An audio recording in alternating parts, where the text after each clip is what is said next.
Minu nimi on Hanno Vares, olen riigiarhivaari nõunik ja tänase päeva kontekstis on võib-olla oluline see, et Rahvusarhiivis minu koordineerida on siis hindamisalane tegevus üle Rahvusarhiivi.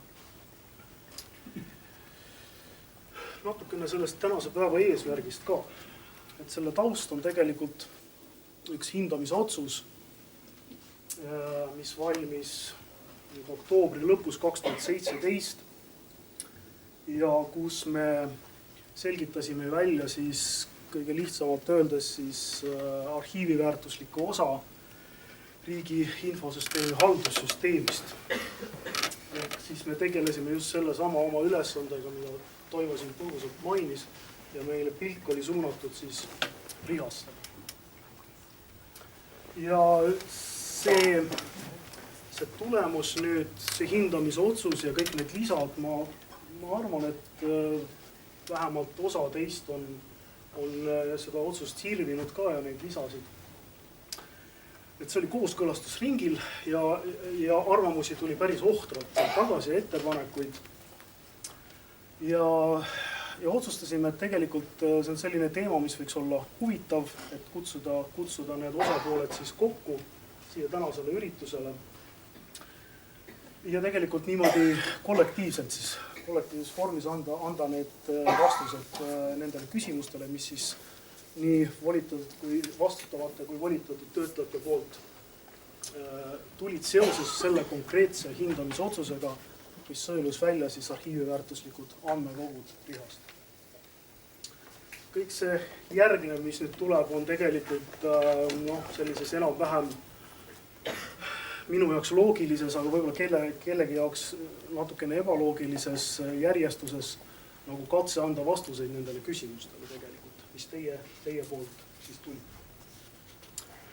Ja tegelikult veelgi suurem eesmärk ei ole mitte need vastused teile ja teie küsimused, vaid veelgi suurem eesmärk on siis tegelikult saada arhiivile koostööpartnerid, kellel on huvi hakata meiega koostööd tegema siis konkreetselt mõne andmekogu arhiveerimisel, mis on siis hinnatud arhiivi väärtuslikuks. Et see on see tänase päeva taust ja see tänase päeva kõige suurem ülesanne on see teine. Aga alustame algusest natukene hindamisest ja sellest arhiivi rollist üldse. Natuke detailsemalt küll, kui Toivo rääkis, aga tehniline osa veel täna tuleb.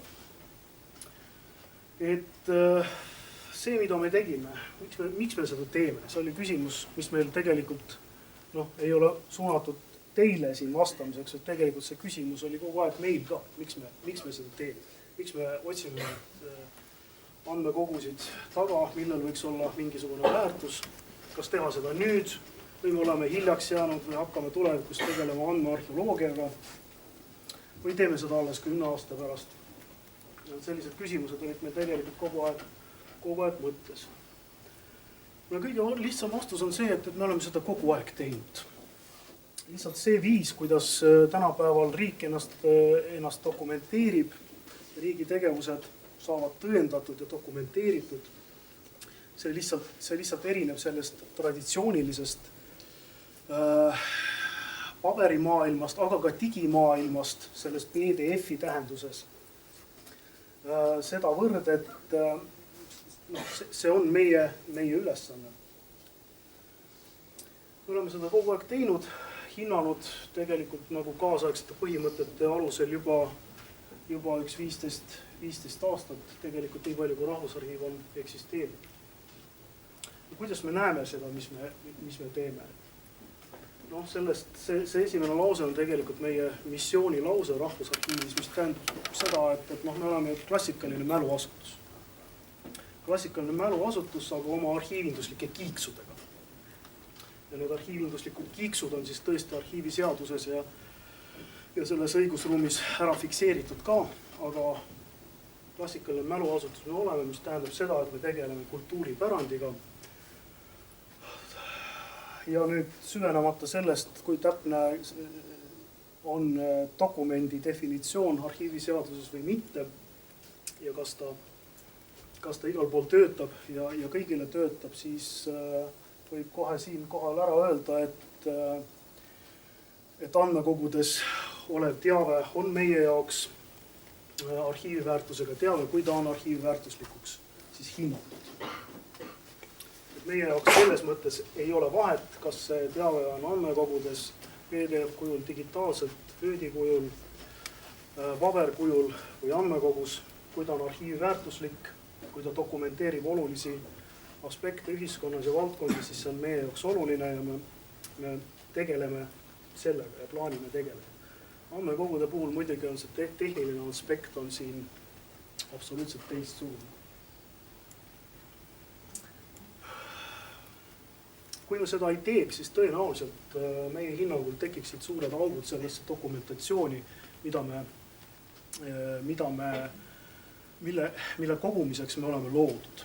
Ehk siis tegelikult aasta aastasse me näeme, et see informatsioon, mida me saame näiteks EDHS-idest kätte. EDHS-idele oleme me ju suunanud tegelikult peaaegu 10 aastat oma tegevusi. See EDHS-ides olev informatsioon, see tõendus, see kuivab järjest kokku. Ja tähenduse mõttes just. Samas kui riik funktsioneerib andmekogude mõttes niimoodi kasvavalt, et see teabe andmekogustumine on paraku pöördumatu süvenev. Ja paraku ei ole mitte kahetsusega öeldud, vaid niimoodi lihtsalt ongi mõistlik riigil toimida. Siin ei ole midagi teha. Ja loomulikult see teave nüüd, mis nendes riigi andmekogudes on, see on avalik teave, avaliku teave seaduse mõttes, selles mõttes, et talle rakenduvad kõik need sätted, mis tegelikult õigusruumis on muule dokumentatsioonile, mille kaudu riik siis oma tegevusi dokumenteerib ja mis lõpus väikse osana jõuavad siis rahvusarhiivi läbi hindamise. Siis me küsisime enda käest, et miks me seda just praegu teeme, eks. Nagu ma ennem ütlesin,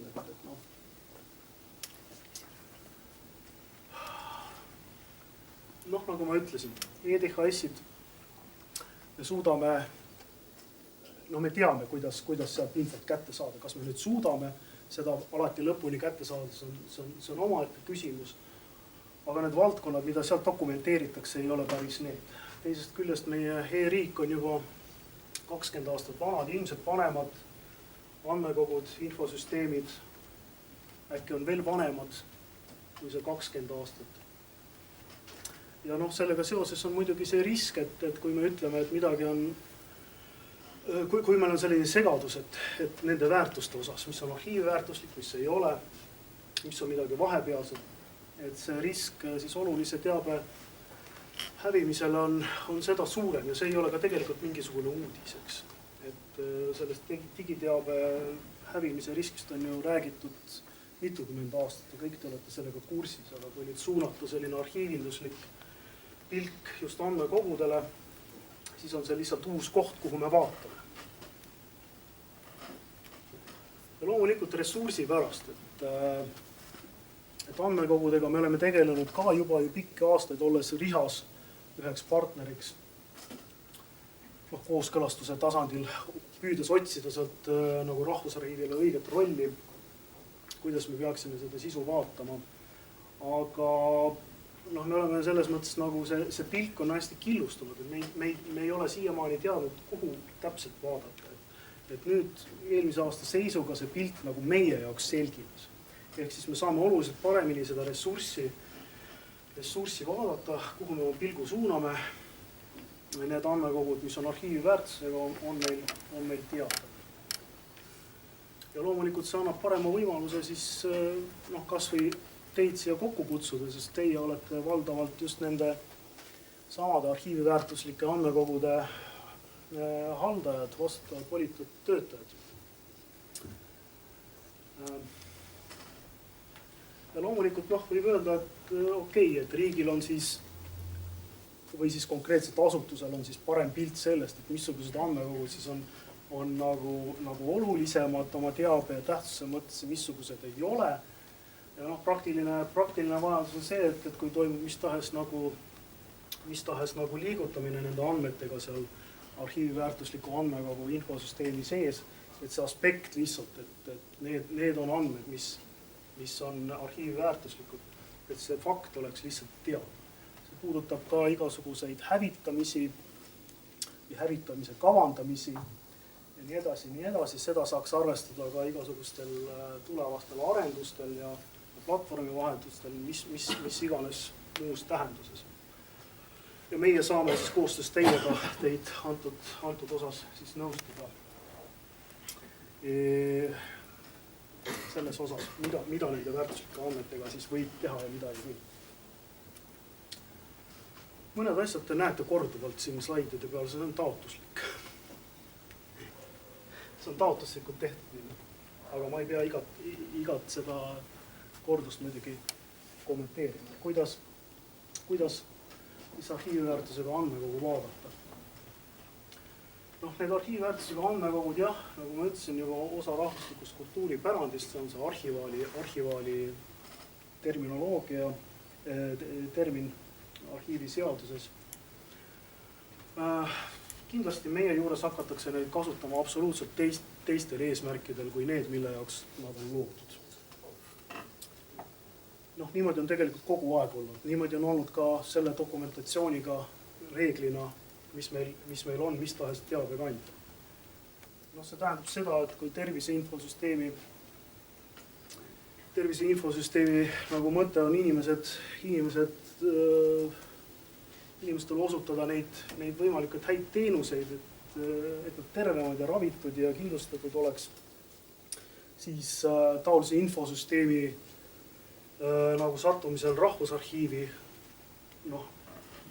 see, et inimeste tervist parandada, see ei ole nagu enam kindlasti eesmärk. Seal tulevad käiku hoopis muud asjad ja muud soovid, mille jaoks siis kasutajad soovi avaldavad. Kui me räägime arhiiviväärtuse andmekogudest, siis säilitustähtaegade selle vaade pole enam nende andmekogude osas oluline. Ma ei tea, kas see nüüd on kergendus või mitte.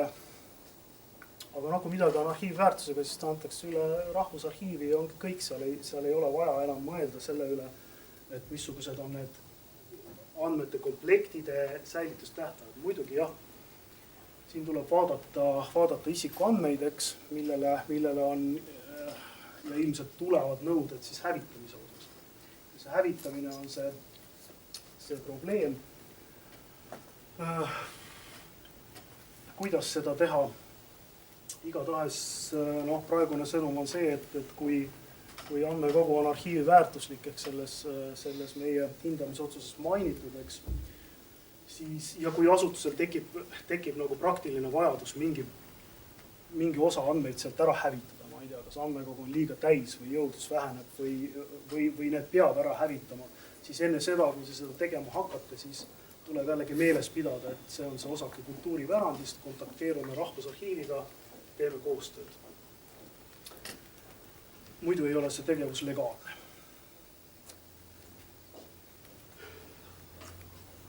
Arhiiviväärtusega andmekogusid me saime kokku 26. Nüüd ma siia taustaks võtsin ette praeguse riha esipildi, mis ütleb, et rihas on üle 1500 infosüsteemi ja andmekogu. Ja nüüd pange siia 26 kõrvale, eks. Tegelikult see osa andmekogusid on ikkagi siuke, ma ei tea, kes nüüd paremini protsenti oskab arvutada, aga see protsent tegelikult sellest riigi infosüsteemist on suhteliselt väike, mis on arhiivi väärtuslik. Mis tähendab seda, et kui me nende arhiivväärtuslike andmekogude tegeleme, siis paraku me ei tegele andmekogudega, selles mõttes, et lahendada riigi kõik probleemid, mis on seotud andmekogudega, sealhulgas ka hävitamine. me ei suuda seda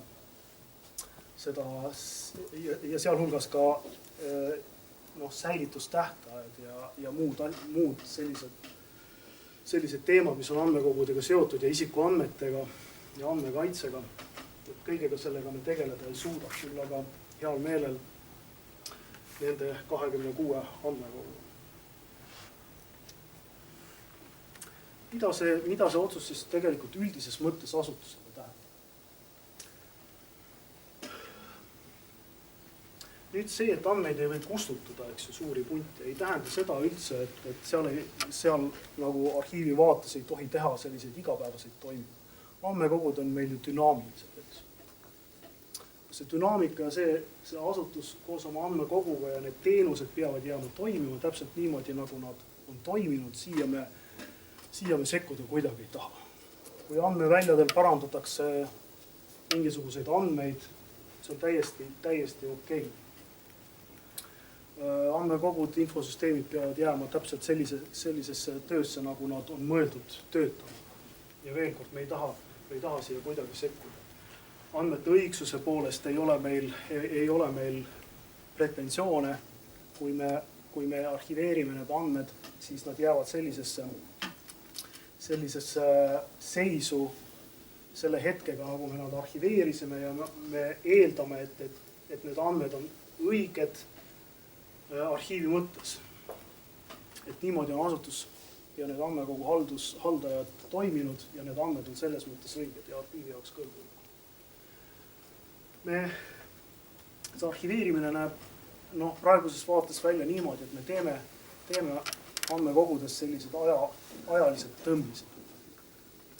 Tehnilisest aspektist me räägime täna veel, aga ideaalis on need siis tõmmised teatud ajahetkel ja teatud perioodilisusel. See perioodilisus ehk siis see järgmine tõmme sellest arhiveerimisest. See selgub nüüd esimese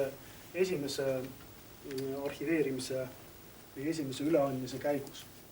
Lepime kokku. Andmekogud on hästi erinevad. Need 26 andmekogu on nii sisult, mahult, keerukuselt kui kõigis muudes aspektides absoluutselt erinevad ja meil ei ole hetke kogemuse põhjal mingisuguseid selliseid väga paikapidavaid nõuandeid välja käia. Me saame ainult öelda seda, et jah, kui me esimest korda arhiveerime, järgmise arhiveerimise perioodi lepime kokku esimesel korral. Ja kuidas ta välja näeb, see tõmmis, teatud ajahetkede järel tekivad siis sellised andmekogu tõmmised. Nende kahe ajaperioodi vahel, mille 2 tõmmist on, toimub andmekogus mingisugune elu. Andmed täienevad, neid puhtteenuste osutamise mõttes neid kustutatakse, täiendatakse, parandatakse. See on kõik okei. Lihtsalt järgmine tõmmis on järgmine tõmmis ja nüüd mingisugune aegrida nendest andmekogudest annavad siis tulevikus sellele arhiivi kasutajale siis selle pildi meie vaates sellest olukorrast ja sellest tõendusest, millega siis seda ja nendest protsessidest, mis hetkel seda tõmmised tehti. Siin ei ole tegelikult mingisugust uudist ka arhiivi jaoks, et me oleme seda ju tegelikult niimoodi on riik aeg-ajalt oma tegevusi dokumenteerinud. Nüüd ma ajaloolasena räägin, võtame 200 aastat tagasi, kui Eestis tehti hingeloendeid 14-15 aasta taga. Üks hingeloend dokumenteerib rahvastiku olukorda ühel ajahetkel, 14 aasta pärast tehakse järgmine hingeloend, aga vahepeal on inimesed surnud, sündinud, abiellunud, elanud oma igapäevaseid elu ja nende 2 perioodi vahel ei ole mingisugust hullikut inimest näha. Et see andmekogude, kui me need inimesed asendame andmetega, siis andmekogude puhul on umbes samasugune situatsioon. Need teist, kes on kursis veebide arhiveerimise, mitte tehnilises mõttes, vaid puht üldises mõttes, et see meie kontseptsioon sarnaneb hästi palju sellele veebi arhiveerimisele, kus on ka teatud ajahetke tagant sellised veebilehtede tõmmised ja kasutaja peab hiljem teadma, et nende 2 tõmmise vahel on toimunud mingi elu mida ei ole siis dokumenteeritud. See on see kontseptsioon, millega me suudame praegult andmekogude arhiveerimisel edasi minna. Konkreetselt nõudeid praegult Rahvusarhiivile esitada ei ole. Kui te nüüd seda slaidi vaatate, mis see siis tähendab, eks ju, asutuse jaoks, kes haldab ühte arhiivväärtuslikku andmekogu. Tegelikult sellest slaidist tuleb välja, et ei peagi nagu midagi praegu tegema, eks. Nagu ma ütlesin, Rahvusarhiiv hetkel nagu nõudeid konkreetselt andmekogude haldamise kohta suuteline veel andma ei ole, aga hiljem Kuldaraas räägib mõningatest soovitustest. Ja selleks, et mingisugused nõuete pakett välja üldse töötada, selleks meil on vaja kogemust. Ja kogemuse saamiseks on meil vaja koostööpartnereid ehk teid.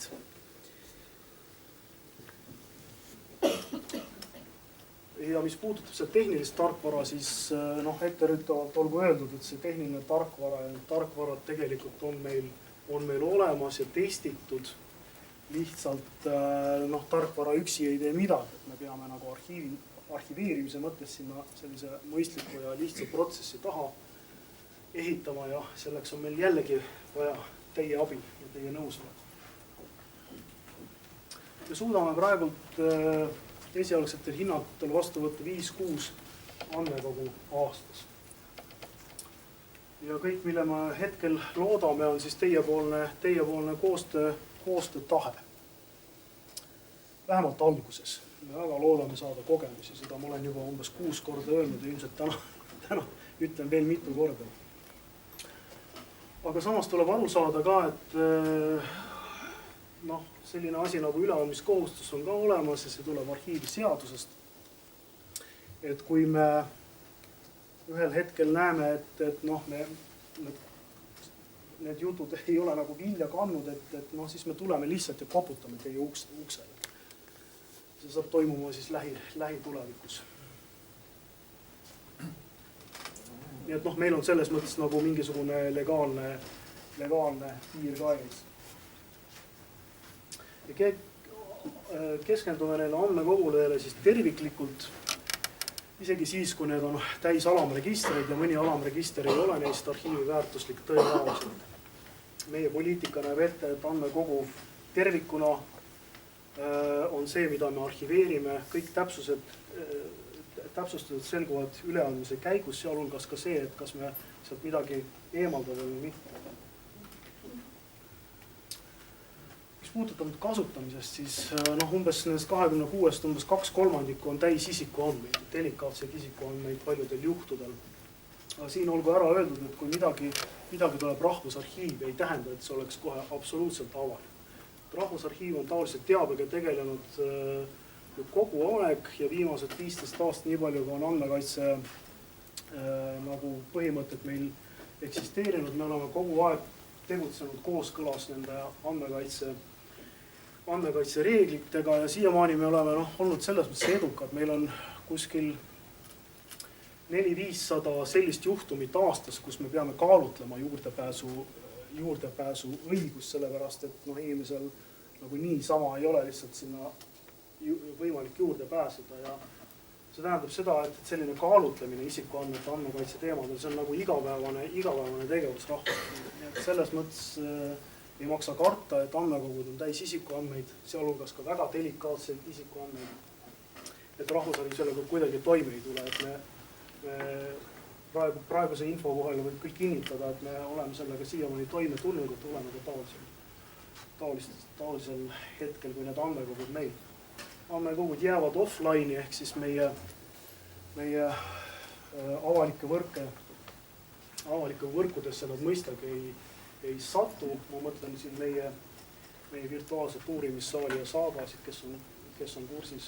Need jäävad meil offline'i ja juurde pääsevad sinna arhivaarid, siis tegelikult ma mõtlen Rahvusarhiivi arhivaarid, kes lahendavad siis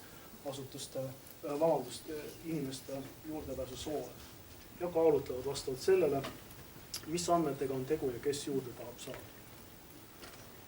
Ja viimane slaid veel minu poolt sellest, et mida me ei ole plaaninud tegema hakata. Toivo alustas sellega, mina lõpetan. me seda riigile, seda back-office'i teenust ei paku. See tähendab, et kõiksugu teenused XT mõttes andmekogudega kaasa ei tule ja need andmekogud selles mõttes ei tööta meie juures nagu nad asutustes töötavad, mis tähendab seda, et meil ei ole ka taolisel kombel vaja neid käideldusnorme täita. Nagu öeldakse, tegu on, nagu ma olen öelnud, tegu on siis kultuuriväärtusega ja selle kasutamine on hoopis teistel eesmärkidel. Selleks, et riik tegutseks hädaolukordade korral, kui andmekogud on maas või infosüsteemid on maas, on hoopis olemas teised kohad ja teised struktuurid Eesti Vabariigis, kes seda riigi toimimist ja teenuste jätkamist siis tagavad. Aga selleks ei ole rahvus. Seega veel kord, minu poolt viimast korda.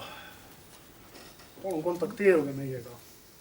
Võib-olla teil on kavas just mingisuguseid osasid hävitada reaalselt. On platvormi vahetused. Ma räägin just nendest andmekogudest, mis on arhiivi väärtuslik. See on hea olukord esimene arhiveerimine ära teha.